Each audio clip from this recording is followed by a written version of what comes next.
Cuando fui a abrir su vía aérea, mis dedos literalmente entraron en ella. Los asesinos a sangre fría desafían todo lo que queremos creer sobre la humanidad, que siempre hay una línea que la gente no cruzará. Estos son los casos que te ponen la piel de gallina y te hacen cuestionar qué es lo que lleva a alguien a tal oscuridad. La traición de Adam Frabel fue tan personal como se puede imaginar, un crimen tan escalofriante que dejó atónitos a todos los que escucharon los detalles. Vamos a profundizar. Un intento de fuga que ha llevado a un incidente muy grave allí en la institución correccional Pasquatank en Elizabeth City. Se inició un incendio en la planta de costura de la prisión y varios empleados resultaron heridos. Michael Brady ya estaba tras las rejas, pero el 12 de octubre de 2017, sus acciones convertirían una prisión de Carolina del Norte en la escena de una masacre inimaginable. En lo que se suponía que era un entorno seguro, la institución correccional Pasquatank se convirtió en el escenario de un intento de fuga mortal, que dejó a 4 trabajadores de la prisión brutalmente asesinados. Brady, junto con otros 3 reclusos, planearon meticulosamente su fuga, convirtiendo herramientas cotidianas de la prisión en armas de destrucción. Su objetivo era la planta de costura, una parte de la instalación donde tenían acceso a tijeras y martillos. Bajo la apariencia de estar trabajando, los reclusos emboscaron al personal desprevenido, dominándolos y atacándolos con fría precisión. Entre las víctimas estaban Veronica Darden, una oficial de correcciones y especialista en entrenamiento, y Justin Smith, un guardia dedicado a mantener el orden. 2 empleados civiles, Wendy Shannon y Jeffrey Howe, también fueron atacados de manera viciosa, sus vidas brutalmente terminadas por reclusos en quienes confiaban para seguir las reglas. Muestran a algunos de los reclusos iniciando incendios y atacando a los oficiales de correcciones. Los fiscales tendrán los investigadores de la escena del crimen en el estrado, discutiendo la escena y los objetos que procesaron. El intento de fuga fue tan caótico como violento. Usando las herramientas de la planta de costura, Brady y sus cómplices asaltaron a cualquiera que se interpusiera en su camino, dejando un rastro de devastación. Las alarmas sonaron en toda la instalación, pero la violencia se intensificó. Su plan consistía en robar un camión dentro de los terrenos de la prisión para estrellarse contra las puertas. Sin embargo, la gran cantidad de personal que intervino logró evitar su fuga. Aunque los reclusos fueron recapturados dentro de los muros de la prisión, el daño ya estaba hecho. Uniformes ensangrentados y la destrucción dejada en la planta de costura pintaron un cuadro sombrío de su brutalidad. Los testimonios de los testigos revelaron que Brady desempeñó un papel principal, sin mostrar ninguna vacilación en sus acciones violentas. Escondieron martillos y tijeras que serían utilizados para matar a 4 empleados de la prisión e herir a varios otros. Las pruebas en contra de Brady eran abrumadoras. Michael Brady enfrentó las consecuencias de sus acciones en un juicio de alto perfil que cautivó la atención del público. Los fiscales lo describieron como un hombre sin respeto por la vida humana, impulsado por sus propios deseos egoístas.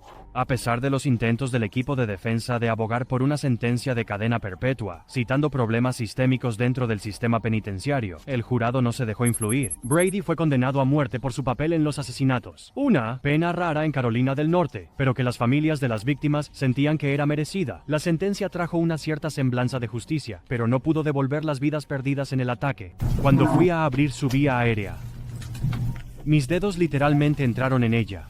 En la sala del tribunal, la familia de la víctima se sentó junta, unida en el dolor. Las declaraciones impactantes desgarradoras describen las vidas perdidas, la dedicación de Verónica a su trabajo, los sueños de Justin de avanzar en su carrera, y la luz que Wendy y Jeffrey trajeron a quienes los rodeaban. Los miembros de la familia también realizaron una vigilia en honor a las vidas perdidas ese día. Sin embargo, Brady no mostró remordimiento. Durante el juicio se sentó impasible. Su mirada fría inquietaba a los presentes. Incluso cuando se leyó en voz alta su sentencia de muerte, mantuvo la misma actitud helada, un escalofriante reflejo del hombre responsable de tanto dolor. Mi mamá hizo todo lo que pudo para ayudarte y luego tú solo le haces esto. No puedo matarlo porque no quiero estar en la cárcel. Para las familias, su falta de remordimiento era un recordatorio amargo de la tragedia que soportaron. Las acciones de Michael Brady revelaron los peligros impactantes que acechan dentro de las paredes de una prisión. Pero nuestro siguiente caso nos lleva mucho más allá de esas barreras. Esas 2 chicas fueron atacadas por él. Él los salvó. Cuando llegué a casa, simplemente le quité el cuchillo de la mano porque pensé que aún podía saltar alrededor. Lo que comenzó como una salida normal en una noche de verano en Ponteverde, Florida, se convirtió en una pesadilla. El 3 de junio de 2023, Madison Schmidt, una estudiante de secundaria de 18 años, estaba disfrutando de la cena con su madre y un amigo, cuando se encontró con alguien a quien había esperado dejar atrás para siempre. Su exnovio, Spencer Pearson, Madison había terminado su relación con Spencer meses antes, al reconocer señales preocupantes de control y posesividad. Pero Spencer no pudo aceptar la ruptura.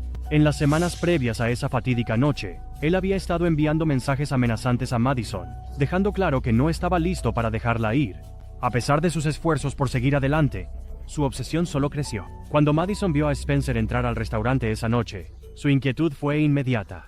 Ella y su grupo decidieron irse para evitar cualquier confrontación. Pero Spencer los siguió hasta el estacionamiento. A medida que se acercaban a su auto, la rabia de Spencer estalló. Él se lanzó hacia Madison con un cuchillo, decidido a hacerla pagar por cortar lazos con él. El estacionamiento se convirtió en una escena caótica y aterradora. Spencer apuñaló a Madison 14 veces, apuntando a su espalda, pecho y piernas. Su madre, Jackie Roach, intervino para proteger a su hija, pero Spencer también dirigió su cuchillo hacia ella, apuñalándola varias veces en la pierna. Los gritos atravesaron el aire mientras los transeúntes corrían tratando de arrebatarle el cuchillo a Spencer. Ese hombre que atacó a las dos mujeres ahora se ha declarado culpable de intentar matar a su exnovia y a su madre, y de herir a un transeúnte que vino a ayudarlas. En medio del caos, Spencer dirigió el arma hacia sí mismo, apuñalándose en el cuello en un impactante intento de acabar con su vida. Sangrando profusamente, colapsó cerca de Madison y Jackie. Los primeros en responder llegaron y encontraron el estacionamiento empapado en sangre. Las consecuencias del violento estallido de Spencer. Madison y su madre fueron llevadas de urgencia al hospital en estado crítico, pero contra todo pronóstico, ambas sobrevivieron al brutal ataque. Spencer también sobrevivió a sus heridas autoinfligidas y fue llevado a custodia el 3 de junio de 2023. Los eventos que se desarrollaron esa tarde fueron horribles. Durante su juicio, los fiscales pintaron el retrato de un hombre consumido por los celos y el control, alguien que creía que la independencia de Madison era un insulto a su dominio. El jurado deliberó brevemente antes de regresar con una sentencia de cadena perpetua sin posibilidad de libertad condicional, asegurando que Spencer nunca volvería a hacerle daño a otra persona. Fuiste condenado a cumplir el resto de tu vida en prisión. La adolescente que fue apuñalada, Madison Shimitz, todavía se está recuperando y actualmente está paralizada. La sala del tribunal estaba llena de tensión mientras Madison, con su cuerpo marcado por el ataque, se enfrentaba a Spencer durante la sentencia. Su resiliencia era evidente mientras recordaba el miedo y el dolor que él había infligido a ella y a su familia. Jackie, aún recuperándose de sus heridas, habló de la fuerza que le tomó proteger a su hija frente a un peligro inimaginable. Estoy aquí para expresar mis más sinceras disculpas a Madison. Señora, Roger. Señor Armstrong. Spencer se sentó estoico mientras se leía el veredicto, sin mostrar emoción por la devastación que había causado. Su falta de remordimiento era un recordatorio escalofriante del tipo de persona capaz de llevar a cabo un ataque así. Para Madison y su familia, la sentencia trajo un sentido de justicia, pero las cicatrices, tanto físicas como emocionales, permanecerían para siempre. La obsesión violenta de Spencer Pearson casi destruye a una familia entera. Pero nuestro próximo caso nos lleva a una pequeña comunidad destrozada por otro tipo de horror. Ella aún no ha vuelto. ¿Te importa si echamos un vistazo en su dormitorio? ¿Alguna vez ha desaparecido antes? Es irse sin una oportunidad. En mayo de 2019, el pequeño pueblo de Berkeley Springs, Virginia Occidental, fue sacudido hasta su núcleo cuando la joven de 15 años, Riley Crossman, desapareció. Conocida por su brillante sonrisa y corazón amable, Riley era una querida estudiante de secundaria cuya repentina desaparición desató una búsqueda frenética. Pero a medida que pasaban los días, la esperanza de encontrarla con vida comenzó a desvanecerse. Riley fue vista por última vez en casa, enviando mensajes a su novio hasta tarde, pero para la mañana, ella había desaparecido. Su familia quedó con preguntas sin respuesta, y la sospecha rápidamente se volvió hacia Andy McCauley, el novio de su madre. McCauley, un trabajador de la construcción, tenía un historial de comportamientos inquietantes y fue el último adulto conocido que estuvo cerca de Riley. Aunque inicialmente fue cooperativo con la policía, los coartadas cambiantes de McCauley y su comportamiento nervioso levantaron banderas rojas. La evidencia de sangre encontrada en su camioneta aumentó la creciente sospecha, pero McCauley continuó negando cualquier participación. La policía dice que cree haber encontrado los restos de una niña de 15 años desaparecida. Riley Crossman estuvo desaparecida por más de una semana hasta que se descubrieron los restos en un área remota cerca de Martinsburg.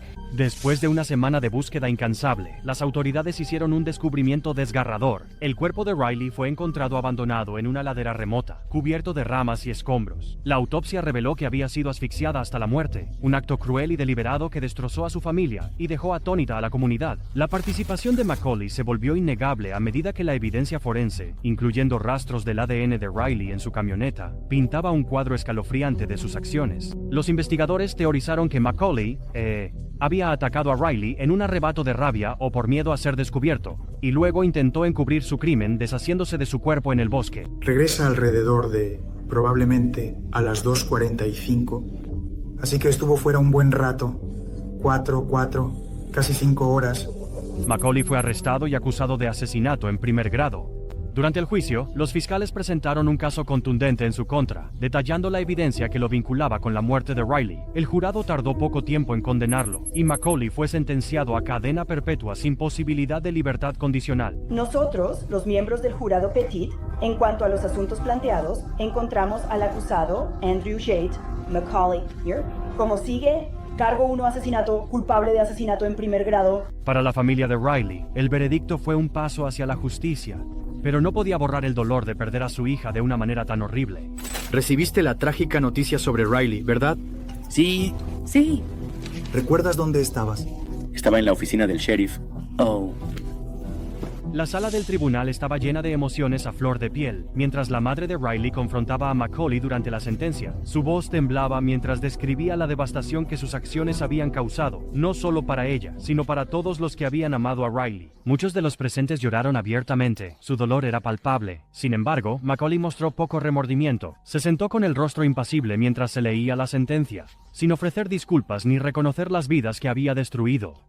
Su frialdad era un contraste marcado con el dolor que lo rodeaba, dejando a muchos preguntándose cómo alguien tan cercano a Riley pudo cometer un acto tan impensable.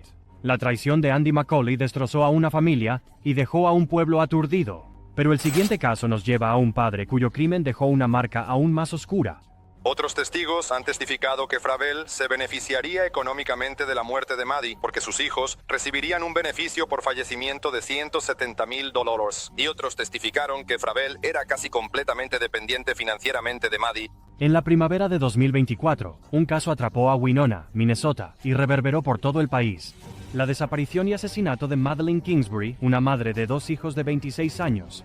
Conocida como una madre devota y una hermana cariñosa, su repentina desaparición envió ondas de choque a través de su comunidad. Lo que comenzó como un caso de personas desaparecidas se convertiría en una historia aterradora de traición y asesinato.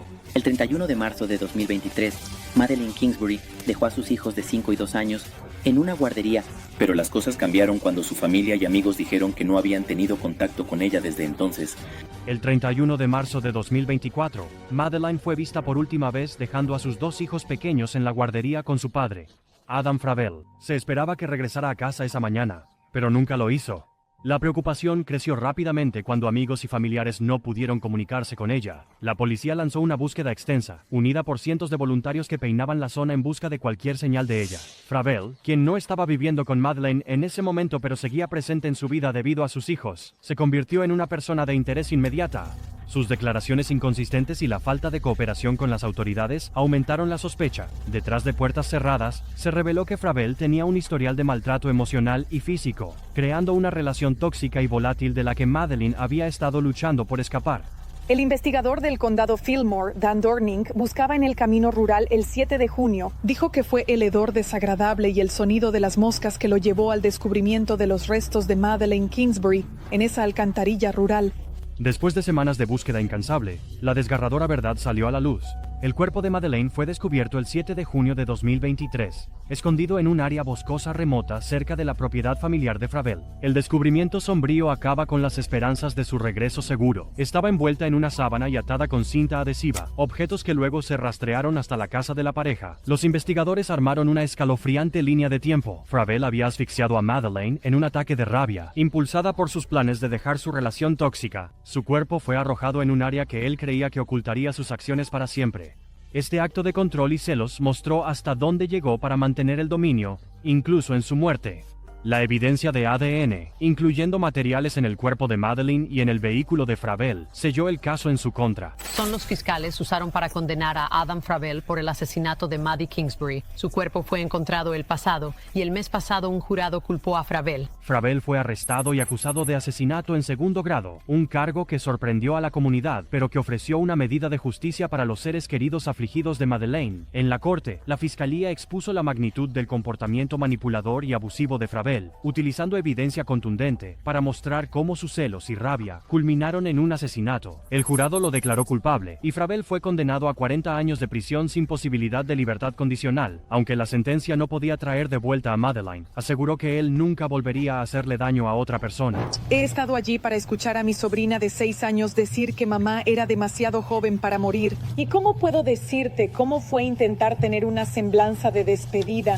La sala del tribunal llena de lágrimas y rabia cuando la familia Madeleine entregaba sus declaraciones de impacto. Su hermana, con la voz temblorosa, describió cómo el asesinato había robado a una madre amorosa y a un alma vibrante de sus vidas. Los padres de Madeleine, visiblemente devastados, hablaron de su dolor interminable y del vacío que dejaron en sus corazones. Adam Fravel habló brevemente ante el tribunal. Nunca le hice daño a Maddie, y soy inocente. Gracias. Fravel, en marcado contraste, permaneció impasible durante el juicio. Su comportamiento frío, incluso cuando el peso de sus acciones fue expuesto, enfureció a los presentes. La falta de remordimiento era un recordatorio amargo de su crueldad, dejando la sala del tribunal en un estado de tristeza e incredulidad. Las acciones de Adam Fravel destrozaron a una familia y dejaron a una comunidad de luto, pero el siguiente caso revela hasta dónde llegó un hombre para cubrir sus huellas. Nuevos detalles esta noche sobre el arresto de un hombre acusado de matar a la madre de sus hijos. Esa orden de arresto es para Versu Armstrong Jr. Los investigadores hallaron un arma y ropa ocultas en el patio de la casa. En julio de 2022, Jacksonville, Florida, fue sacudida por un crimen horrible. Tashika Young, una querida ex personalidad de la radio y embarazada de su primer hijo, fue encontrada asesinada en su apartamento. El descubrimiento impactante envió olas de dolor a través de su comunidad, dejando a amigos, familiares y seguidores en incredulidad. El hombre responsable, su novio, Percy Armstrong, cuyas acciones pronto se revelarían como frías, calculadas y horripilantes. Tashika era una voz que muchos reconocían en las ondas, conocida por su personalidad vibrante y su presencia cautivadora. Pero a puertas cerradas, su relación con Armstrong era todo menos armoniosa. Los amigos describieron su vínculo como volátil, lleno de tensión y discusiones que solo se intensificaron a medida que Tashika se preparaba para dar la bienvenida a su hijo. La noche de su asesinato, los vecinos informaron haber escuchado una discusión acalorada proveniente del apartamento de Tashika. Horas más tarde, cuando no se presentó a una cita, un amigo preocupado encontró su cuerpo sin vida. La escena era espantosa. Tashika había sido estrangulada, y la brutalidad del acto dejaba claro que no fue un accidente. Su hijo no nacido también había sido cruelmente privado de una oportunidad de vida. Los investigadores rápidamente se centraron en Percy Armstrong en los días posteriores al asesinato. Su comportamiento levantó sospechas. Él negó cualquier participación, pero su historia no coincidía con las pruebas. Las imágenes de vigilancia mostraron a Armstrong entrando y saliendo del apartamento durante el tiempo estimado del crimen. Aún más incriminatorio fue el descubrimiento de sus huellas dactilares en la escena y el arma del crimen, una ligadura que tenía rastros de su ADN. El juicio reveló detalles escalofriantes de las acciones de Armstrong. Los fiscales pintaron el retrato de un hombre que no podía manejar las presiones de la paternidad inminente y desahogó sus frustraciones de la manera más violenta posible. Después de semanas de testimonios, el jurado emitió su veredicto: culpable en todos los cargos, incluyendo 2 cargos de asesinato en primer grado por Tashika y su hijo no nacido. Armstrong fue sentenciado a cadena perpetua sin posibilidad de libertad condicional, lo que garantizaba que nunca volvería a salir en libertad. Trágicamente, perdí a mi hijo el 23 de julio de 2020. Y ahora crío a mis 2 nietos como si fueran, míos. En la sala del tribunal, la familia y amigos de Tashika lloraban abiertamente, lamentando la pérdida de una hija, una hermana y una amiga cuya vida fue truncada por una violencia sin sentido. Su madre describió la profunda pérdida de su niña y del nieto que nunca podría abrazar. Los amigos contaron a Chica sobre sus sueños de maternidad que ahora fueron robados para siempre. ¿Y mis vecinos? Está bien, vamos a hacer esto en orden. No quiero escuchar... Nosotros, reunión de Dios. Sea la gloria, pues eres Dios. Nosotros somos el Rey. Armstrong se sentó impasible al veredicto, su falta de remordimiento escalofriante recordatorio de su naturaleza. Para los presentes, la sentencia marcó el final de un arduo camino hacia la justicia, pero las cicatrices que quedaron nunca sanarán por completo. Tashika y su hijo no nacido fueron llorados, sus recuerdos siempre atesorados por aquellos que los amaron. Pasamos al caso de Quentin Smith, cuyo crimen dejó a todos en estado de incredulidad. Su frialdad en la sala del tribunal profundizó el horror de sus acciones. Ese momento en que decidió matar a esos dos oficiales porque no iba a volver a la cárcel. En Columbus, Ohio, el 10 de febrero de 2018, los oficiales, Eric Joring y Anthony Tony Morelli, respondieron a un incidente de violencia doméstica en Westerville. Una mujer había llamado al 911 pidiendo ayuda antes de colgar. La mujer, que se llamaba Candace, estaba casada con un hombre llamado Quentin Smith. Cuando los oficiales llegaron a la escena del incidente, se descubrió que Quentin Smith había golpeado y estrangulado a su esposa.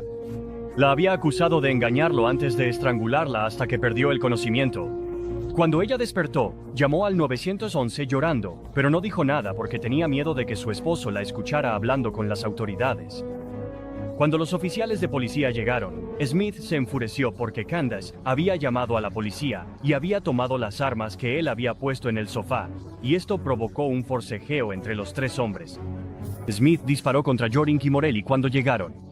Le disparó a Morelli una vez en el pecho, lo que atravesó su corazón y pulmones, antes de dispararle a Joring 3 veces en los brazos y la cabeza. Joring murió de inmediato, y Morelli falleció más tarde ese día en el hospital. Smith también fue disparado 5 veces, pero sobrevivió. Quentin fue acusado en la corte de 2 cargos de asesinato agravado y posesión de un arma. Quentin tenía prohibido tener un arma en el momento en que disparó y mató a los oficiales. Debido a la naturaleza del incidente, el juicio por asesinato de Quentin duró 2 años. Este caso también atrajo mucha atención pública y provocó indignación entre la gente de todo el país. Tanto el expresidente Donald Trump como el gobernador John Kasich comentaron sobre la brutal manera en que Quentin asesinó a estos hombres. Durante el juicio, uno de los testigos y compañero oficial de policía, Timothy Ray, se veía visiblemente angustiado y estaba luchando por no derrumbarse. Mientras pasaba por el primer apartamento se escuchó otro disparo. Otra oficial de policía que fue testigo en la escena del crimen, Stacy Pentecost, no pudo contener las lágrimas mientras daba su testimonio ante la corte. El oficial Morelli estaba tendido en el suelo, sosteniéndose con su codo. Fue un momento emocional para muchas de las personas presentes en la corte. Las familias de Morelli y Joring también pudieron dar declaraciones sobre el impacto en las víctimas. Este caso se convirtió en el primero en el que se permitió a las familias de la víctima dar declaraciones sobre el impacto durante el juicio de un delito capital. El fiscal y el abogado defensor lucharon arduamente en la corte para presentar sus casos y argumentos ante el juez y el jurado. Todo se redujo a esas 2 partes, porque eran las únicas que podían controlar el resultado del caso. El jurado no acuerda si agravantes superan atenuantes sin duda razonable. Regresamos. Sentencia de cadena perpetua por cargo 1. Quentin no mostró ninguna emoción mientras el jurado le leía su sentencia. A pesar de que era elegible para la pena de muerte, fue condenado a 2 cadenas perpetuas consecutivas, sin posibilidad de libertad condicional. Independientemente de la pena, esto puso fin a un juicio que duró 2 años. Las víctimas fueron honradas con carreteras dedicadas a su memoria. Si estás enfurecido por la completa falta de remordimiento o emoción de Quentin Smith, espera a ver cómo reacciona Dante Morris ante su sentencia. Eso es un cargo por el asesinato en primer grado premeditado de David Curtis. La corte impuso la sentencia de muerte. Dante Morris ha sido considerado el asesino de Tampa Bay durante más de 13 años. Morris asesinó de 5 a 7 personas entre el 18 de mayo y el 29 de junio de 2010 en Tampa, Florida. Morris había asesinado a Derek Anderson, de 21 años, Harold Wright, de 25 años, y Rodney Jones, de 42 años. Debido a rasgos relacionados con sustancias, se equivocó. Mató a estos hombres entre el 18 de mayo y el 8 de junio. Como tal, Morris se convirtió en un hombre buscado por el Departamento de Policía de Tampa por el asesinato de estos hombres. Apenas 20 días después de que mató a estos hombres, los oficiales de policía Jeffrey Kokab y David Curtis vieron a Morris e intentaron arrestarlo porque el auto en el que estaba no tenía placas. Él había sido un pasajero en un auto conducido por su novia, Courtney Brantley, cuando los oficiales los detuvieron en East Tampa. Cuando el oficial Curtis intentó verificar el auto, descubrió que Morris ya tenía una orden de arresto por fraude de cheques en Jacksonville. Cuando Curtis descubrió esto, llamó a COCAB para pedir ayuda. Desafortunadamente, cuando los oficiales le dijeron a Morris que pusiera las manos detrás de la espalda, él respondió, disparando a los oficiales en la cabeza con un arma oculta. Antes de huir del lugar del crimen a pie, un testigo llamó de inmediato a la policía, y un gran grupo de ellos comenzó a buscar a Morris. El asesinato había sido grabado por la cámara del patrullero de Curtis, y fue desde allí que identificaron a Morris. También identificaron a la novia de Morris, quien huyó del lugar dejando el auto antes de esconderse en un apartamento. Debido a la gravedad de este caso y a que fue lo peor que le había sucedido al Departamento de Policía de Tampa, se organizó una cacería de hombres a gran escala para buscar a Morris. La búsqueda de él se convirtió en la cacería de hombres más grande que ha ocurrido en la historia de Tampa. Se desplegaron 1,000 oficiales de 22 agencias para buscarlo. Otros agentes incluyeron equipos SWAT, vehículos blindados, equipos caninos y helicópteros con imágenes térmicas, así como oficiales de la ATF que fueron enviados a buscar a Morris. Terminaron buscando en unas 300 casas durante la cacería de hombres. Se aumentó la recompensa por pistas que llevaran a su arresto a $100,000, y el 2 de julio de 2010, Dante Morris fue arrestado en un bufete de abogados en Tampa antes de ser llevado a una celda aislada. Este caso atrajo una gran atención mediática después de que se transmitió la cacería de hombres. Morris fue llevado a juicio por una serie de delitos. Fue acusado de 4 cargos de asesinato agravado, resistencia al arresto, intento de robo a mano armada, fuga, robo de auto, posesión de drogas y daño corporal peligroso. Más tarde se reveló que había matado a 2 personas afroamericanas más en Tampa antes de los oficiales. Primero fue juzgado en julio de 2012 por el asesinato de Rodney Johnson, de 42 años, y fue condenado a cadena perpetua sin posibilidad de libertad condicional. En noviembre de 2013 finalmente fue juzgado por el asesinato de los oficiales COCAB y Curtis. Convictarlo tomó solo 4 horas porque había pruebas del asesinato en la cámara del patrullero.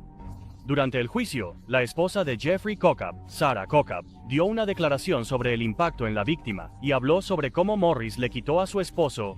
Eso lo hizo peor para ella porque Jeffrey y Sarah estaban esperando un bebé. Un mes después de que Morris asesinara a los oficiales, su hija nació muerta y esto hizo que la voz de Sarah temblara mientras hablaba. Simplemente no puedo imaginar que él sea... La tía de Dante, Morris, también fue llamada a declarar y lloró incontrolablemente mientras decía que creía que Morris era culpable de estos crímenes. Esa es la cuenta 2 por el asesinato en primer grado premeditado de Jeffrey COCAB, de acuerdo con la sentencia de muerte.